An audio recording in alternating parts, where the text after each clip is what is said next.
About a month ago, Freddie and I were on our way to see the Crawdaddies. They were playing somewhere downtown, and we stopped for Mexican food at this place called El Pollo Loco.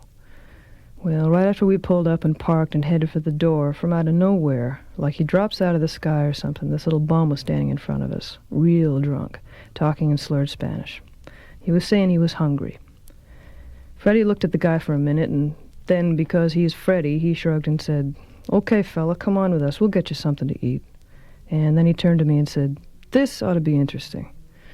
The little guy followed us into the joint, looking a little scared and holding his shopping bag.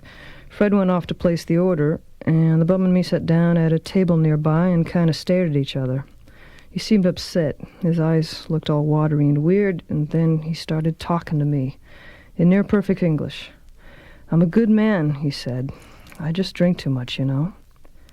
By the time Fred got to the table with the food, this guy was holding his head in his hands. He looked up and thanked us, but he wouldn't eat. He just stared at the food. Fred tried to lighten things up and asked him to talk about himself. He said, "My name is Hernan. I'm a good man. I just drink too much. I had a girlfriend, but she won't see me anymore.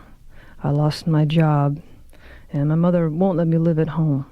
She brings me food, but she won't let me go home. I'm from San Salvador. They threw me out of the country. They tortured me. Here, I'll show you." Then he stood up and undid his shirt and opened it up, and Fred was saying, "No, please, man." And somebody had cut him very carefully, straight cut lines, lots of them, across his stomach. And there were cuts on his arms and cigarette burns. And then he sat back down and he said, "I'm a good man.